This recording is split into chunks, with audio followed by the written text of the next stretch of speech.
Hello students, स्वागत है आप सबका अपने एमएसआई स्वर्ण ज्ञान में। आज हम क्लास 9th के संस्कृत प्रथम भाग अर्थात संस्कृत के पहले बुक का तृतीय पाठ अर्थात चैप्टर 3 पढ़ेंगे और इसका हिंदी अर्थ जानेंगे। तो चैनल को सब्सक्राइब और वीडियो को लाइक ज़रूर कीजिएगा। क्लास 9th का पीयूषम बुक प्रथम भाग पीयूषम अर्थात अमृत होता है, जैसा कि पहले बताया गया है। आज हमें पढ़ना है इसका तीसरा चैप्टर यक्ष युधिष्ठिर संवाद महाभारतम, अर्थात यह महाभारत से लिया गया है, जैसा कि यहाँ बताया गया है। चैप्टर के नाम के साथ ही महाभारतम लिखा गया है, अर्थात यह महाभारत से संकलित है। बढ़ते हैं चैप्टर की ओर। तृतीय पाठ यक्ष युधिष्ठिर संवाद, अर्थात यक्ष और युधिष्ठिर के बीच जो संवाद होता है उसी के बारे में आज पढ़ना है। चैप्टर शुरू करने से पहले इसके शब्दार्थों को देख लेते हैं। स्मृतः अर्थात कहा गया है, प्रकीर्तित अर्थात कहा गया है, प्रोच्यते अर्थात बताया गया है, आवृतः अर्थात घिरा हुआ, तमसा अर्थात अंधकार से, शमः अर्थात चित्त शांति, पुंसाम अर्थात पुरुषों के, केनस्वित अर्थात किसमें, भूत रक्षणम अर्थात जीवों की रक्षा, मत्सरह अर्थात डाह या जलन, ईर्ष्या भी इसे कह सकते हैं, हृतः अर्थात हृदय, सुखैसित्वम अर्थात सुख की कामना। बढ़ते हैं पाठ की ओर। तृतीय पाठ यक्ष युधिष्ठिर संवाद, अर्थात यक्ष और युधिष्ठिर के बीच का संवाद। क्या याद रहे, वीडियो को लाइक और सब्सक्राइब जरूर कीजिएगा। चैप्टर शुरू करते हैं यहाँ से। अयम पाठ व्यास रचितस्य महाभारतस्य वन पर्वणः अध्यायः 313 संकलितः, अर्थात यह पाठ वेद व्यास रचित महाभारत के वन पर्व अध्याय 313 से संकलित है। महाभारतम संस्कृत भाषायाः विशालतमो ग्रंथः लक्ष्य श्लोकात्मकः, अर्थात महाभारत संस्कृत भाषा का करीब 1 लाख श्लोकों वाला सबसे विशाल ग्रंथ है। अस्मिन् ग्रंथे अष्टादश पर्वाणि सन्ति, इस ग्रंथ में 18 पर्व हैं।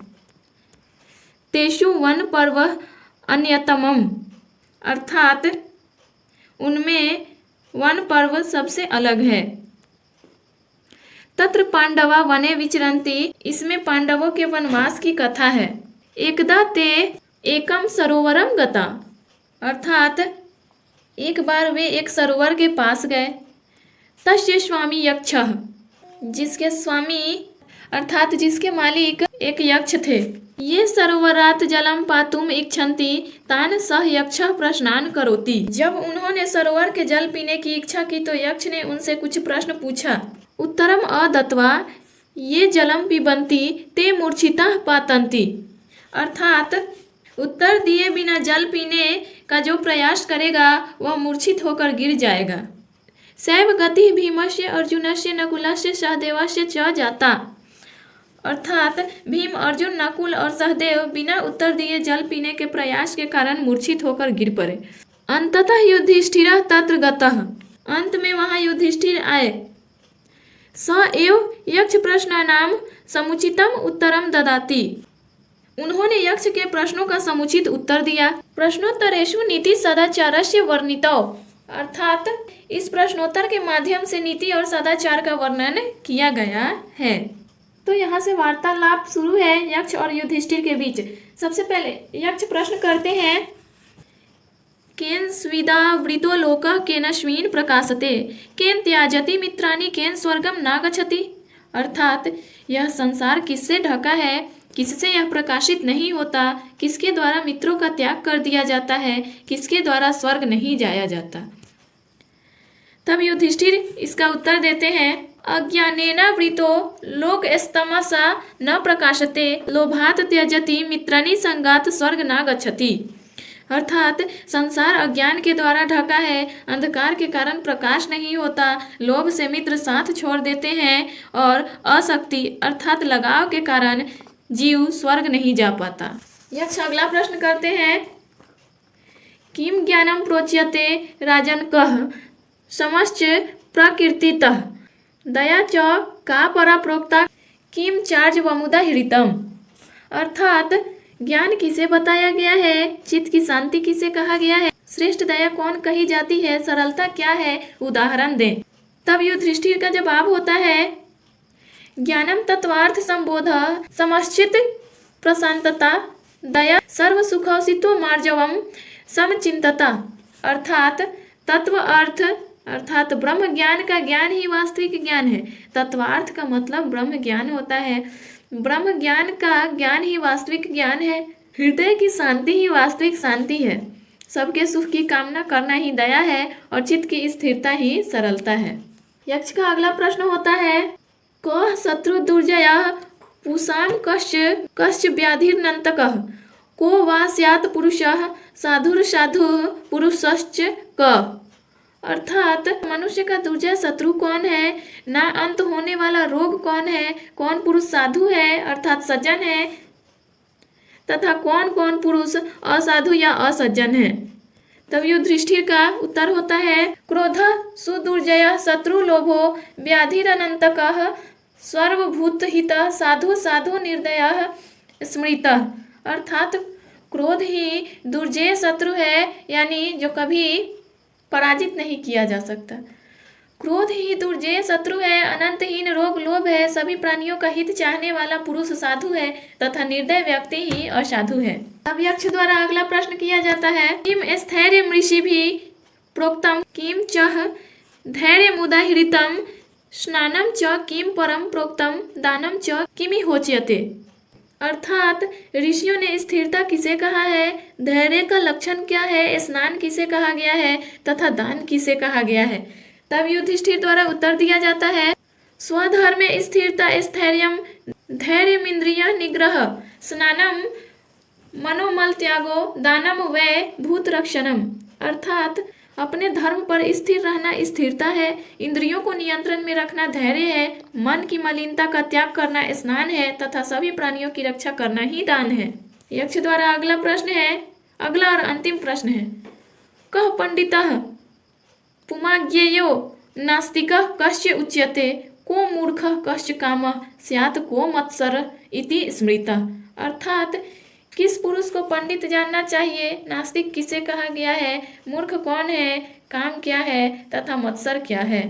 युधिष्ठिर द्वारा उत्तर दिया जाता है धर्मज्ञ पंडितो ज्ञेयो नास्तिको मूर्ख उच्यते कामः संसार हेतुश्च हृतापो मत्सर स्मृतः।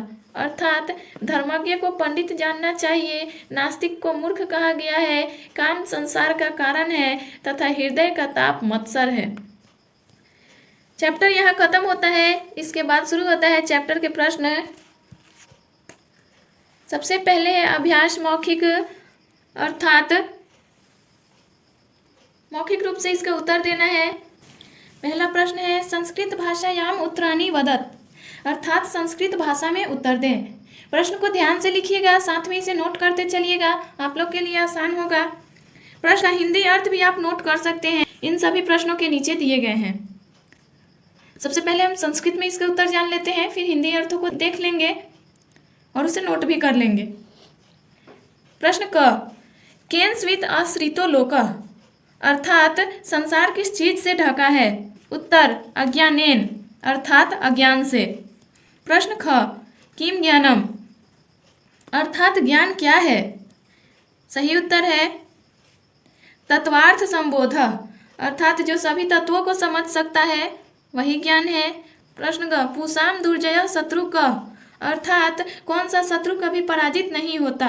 सही उत्तर है क्रोध, अर्थात गुस्सा। प्रश्न घ क अनंतकः व्याधि, अर्थात कौन रोग अनंत समय तक रहता है। सही उत्तर है लोभ, अर्थात लालच। प्रश्न अंग क साधु, अर्थात साधु कौन है। सही उत्तर है सर्वभूत हितः, अर्थात सभी प्राणियों का हित चाहने वाला। प्रश्न च कुत्र मित्राणि त्यजति, अर्थात कौन मित्र को त्याग देता है।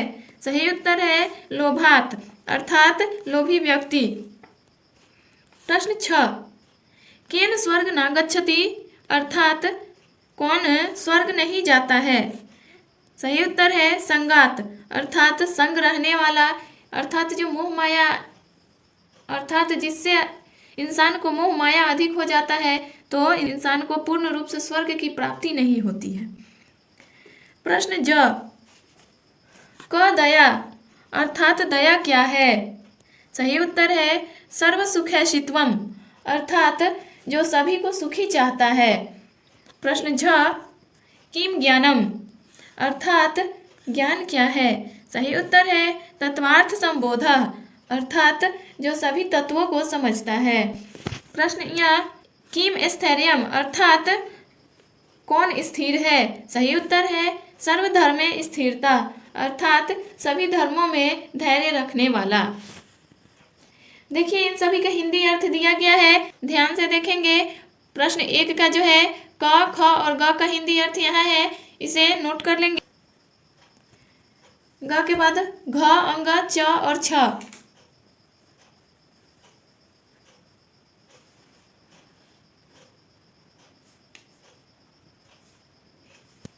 छ के बाद ज, झ और य।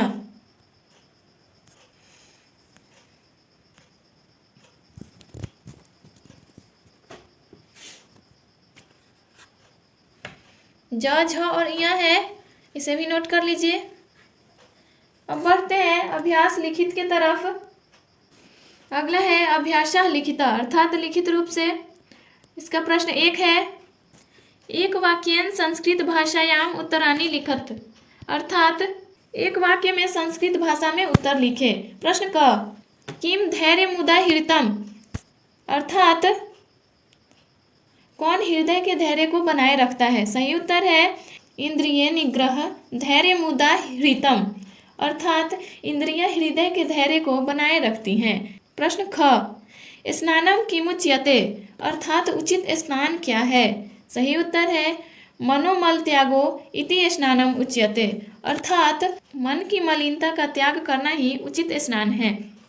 प्रश्न ग, भूतानाम लक्षणम किम अस्ति, अर्थात सभी के बारे में सोचने वाला का लक्षण कैसा होता है? सही उत्तर है भूतानाम लक्षणम सर्वभूतः अस्ति, अर्थात सभी प्राणियों के बारे में सोचने वाले का लक्षण साधु प्रकृति का होता है। प्रश्न घ, कह पुमान पंडितः ज्ञेयः, अर्थात किन्हें पंडित जाना जाता है? सही उत्तर है धर्मज्ञ पुमान पंडितः ज्ञेयः, अर्थात जो धर्म के मार्ग पर चले उन्हें पंडित कहा गया है। प्रश्न अंग, संसार हेतु को अस्ति, अर्थात संसार क्या है? सही उत्तर है संसार हेतु काम अस्ति, काम या वासना ही संसार है। इन सब का भी हिंदी उत्तर नीचे दिया गया है, हिंदी अर्थ को प्रश्न और उत्तर के साथ बताया गया है यहाँ पर, इसे नोट कर लेंगे। प्रश्न 1 का क और ख दिया है, ग, घ और अंग भी है। अब बढ़ते हैं आगे। प्रश्न 2, उदाहरणम अनुसत्य अधोलिखित वाक्येषु रेखांकित पदानि आधृत्य प्रश्नान विचरयत, अर्थात उदाहरण के अनुसार नीचे लिखे वाक्यों में रेखांकित पद पर आधारित प्रश्न बनाएं। इसमें कह रहा है कि नीचे वाक्यों में जो दिया गया है वो उत्तर दिया गया है, उत्तर में रेखांकित पदों को आधार बनाकर प्रश्न की रचना करें। जैसे यहाँ उदाहरणम में दिया गया है, उदाहरणम सूर्योदयेन अंधकारः नाश्यति, अर्थात सूर्योदय के बाद अंधकार का नाश हो जाता है। तो इससे प्रश्न बनता है केन अंधकारः नाश्यति, अर्थात कौन अंधकार का नाश करता है। अब यहाँ से प्रश्न देखेंगे। प्रश्न क, तमसः लोकः न प्रकाशते, अर्थात अंधकार के कारण प्रकाश नहीं होता है। तो इससे प्रश्न बनता है केन लोकः न प्रकाशते, अर्थात कौन संसार को प्रकाशित नहीं करता है। ख, ज्ञानम तत्वार्थ संबोधः, अर्थात ज्ञान सभी अर्थ को समझता है। तो इससे प्रश्न बनेगा किम तत्वार्थ संबोधः, अर्थात क्या सभी तत्व को समझता है। प्रश्न ग, क्रोधः सुदुर्जयः शत्रु, अर्थात क्रोध ही दुर्जय शत्रु है। इससे प्रश्न बनता है कह सुदुर्जय शत्रु, अर्थात कौन सुदुर्जय शत्रु है। प्रश्न घ अनंतकः व्याधि लोभ अर्थात अनंत काल तक रहने वाला रोग लोभ है। इससे प्रश्न बनता है क व्याधि लोभ अर्थात लोभ कैसा रोग है। अंग सर्वधर्मे स्थिरता स्थैर्यम अर्थात अपने धर्म पर स्थिर रहना स्थिरता है। इससे प्रश्न बनता है स्वधर्मे किम स्थैर्यम अर्थात अपने धर्म पर क्या स्थिरता है। इसके हिंदी अर्थ भी दिए गए हैं, जरा ध्यान से देख लेंगे। जो अभी हिंदी अर्थ मैंने बोला है उसे यहाँ लिख भी दिया है, इसे आप लोग नोट कर सकते हैं। यहाँ उदाहरण प्रश्न क ख दिए गए हैं। ख के बाद है ग घ और अंग। आगे बढ़ते हैं, प्रश्न 3 देखते हैं।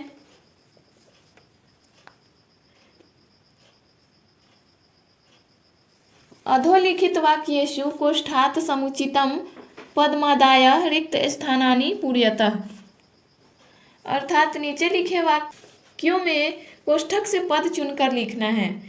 किताब देखिएगा, उसमें कोष्ठक में 3 पद दिए हैं जिसमें से आपको एक चुन के लिखना है।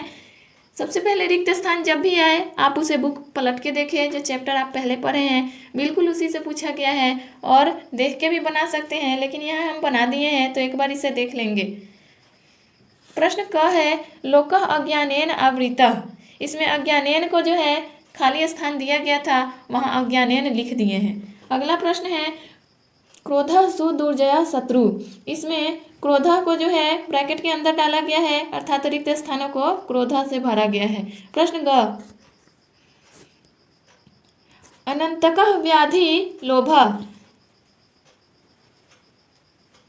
अनंतकः व्याधि लोभः यहाँ पर लोभा को रिक्त स्थान में भरा गया है, अर्थात लंबे समय तक चलने वाला रोग कौन सा है, लोभ का।